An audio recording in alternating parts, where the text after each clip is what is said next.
It was late October when the fog rolled into the small town of Raven Creek, thick and heavy, clinging to the lampposts like ghostly fingers. This is where freelance journalist Mark Henderson found himself, drawn by the whispers of an unsolved mystery. He was a chaser of strange stories, and Raven Creek promised to deliver.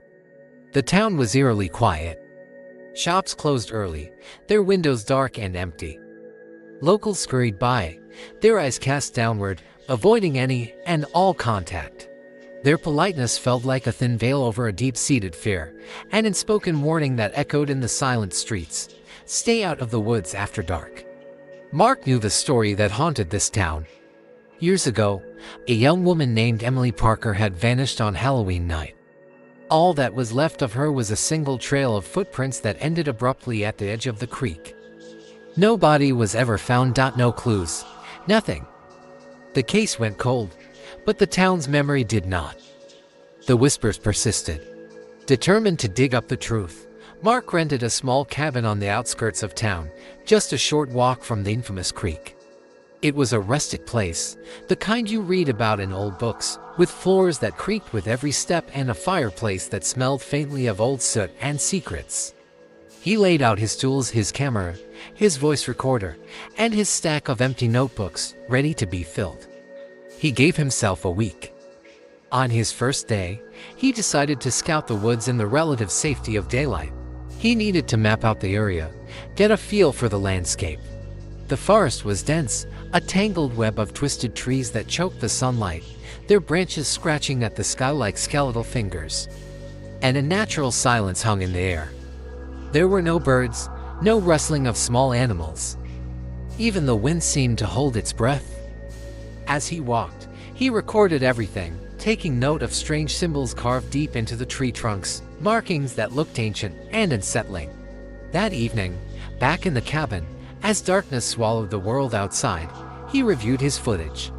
His eyes scanned the screen, and then he saw it. A shadow, darting between the trees. It moved with an unnatural speed, too fast to be human, almost gliding over the forest floor. He paused the video, zoomed in, trying to get a clearer look, but the figure was gone. In its place, there was only the empty, silent forest. A deep sense of unease began to creep in, but Mark pushed it aside. He was here for a story, and fear wouldn't stop him. Grabbing a powerful flashlight, he headed back out, towards the creek.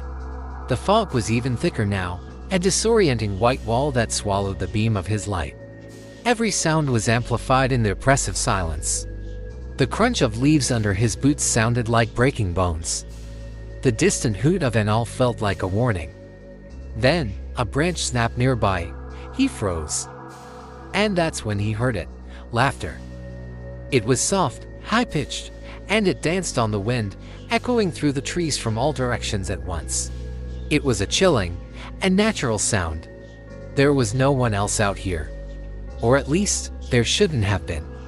He moved cautiously, his heart pounding in his chest, following the ghostly sound deeper into the fog. It led him to a small, circular clearing. In the center of the clearing stood a figure. A young woman with long, dark hair, her face impossibly pale in the dim glow of his flashlight. She stood perfectly still, a silent statue in the mist. Mark called out, his voice trembling slightly, "Hello. Are you okay?" She didn't respond. The air grew frigid, and he could see his breath clouding in the flashlight's beam. Then, she turned her head, a slow, deliberate movement, just enough to reveal her eyes. They were hollow, empty sockets, staring directly into his soul. Mark stumbled backward, his foot catching on a tree root, and he fell hard. When he looked up, she was gone. The clearing was empty. Nothing remained but the swirling mist and the faint, lingering echo of her laughter. Terrified, he scrambled to his feet and ran, not stopping until he burst through the door of his cabin, slamming it shut behind him. He immediately checked his camera, his hands shaking. The footage was just static. A screen full of white noise. No clearing. No figure. Just fog. Over the next few days, Mark tried to piece together the puzzle by talking to the locals. Most refused to speak about it, their faces closing off at the mention of the woods. But one elderly woman, her voice a dry whisper, told him that Emily Parker wasn't the first. She was the fifth person to vanish in Raven Creek in the last 10 years. Others spoke of the forest being cursed, haunted by vengeful spirits that lured travelers to their doom. Mark dove into the town's history, spending hours sifting through old police reports, newspaper clippings, and dusty archives. He discovered a terrifying pattern. Every disappearance was identical. The person was last seen near the creek. Their footprints would lead to the water's edge, and then, nothing. No trace. No body. Just an abrupt end. On his fourth night, Mark made a bold, perhaps foolish, decision. He was going to camp by the creek. He set up his best camera and multiple audio recorders, determined to capture definitive proof of whatever was happening in those woods. As if on cue, the fog rolled in, thicker and more suffocating than ever before. The forest seemed to come alive around him. Shadows danced at the edge of his vision. The laughter returned, this time closer, circling him, seeming to come from just behind his shoulder. Suddenly, he felt a cold tug at his sleeve. He spun around. Nothing. Just the impenetrable wall of fog. His heart hammering against his ribs, he decided he'd had enough. He began to pack his equipment, but when he turned to leave, the path was gone. The trees, the rocks, everything was rearranged. The creek itself seemed to have changed, stretching out wider and deeper, its water black as ink. Panic finally took hold. He shouted for help, but his voice was swallowed by the mist. His phone had no signal. And then he saw them. Footprints. Small, bare footprints, pressed into the damp earth along the creek bank. They were Emily's footprints, just as the reports had described. And just like the reports said, they stopped abruptly at the water's edge. The fog parted, revealing the same young woman from the clearing. She stood on the opposite bank, her hollow eyes fixed on him. She raised a hand, beckoning him forward. Mesmerized, Mark took a step. Then another.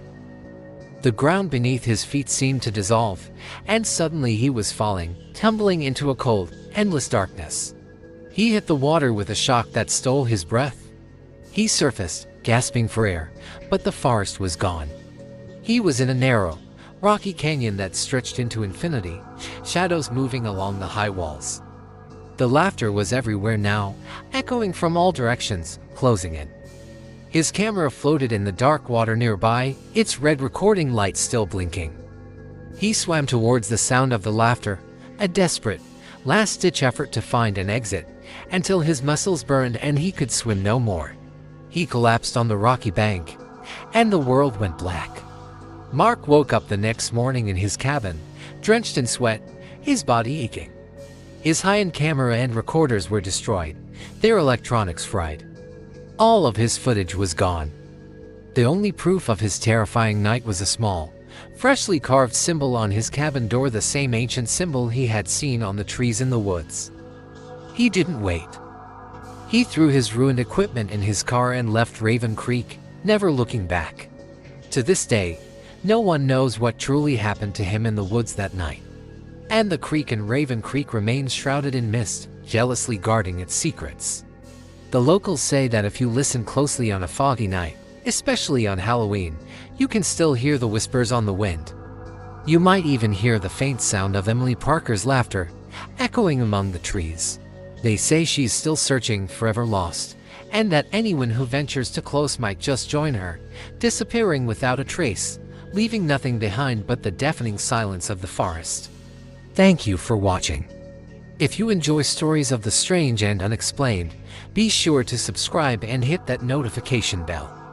Until next time, stay safe, and be careful what mysteries you choose to chase.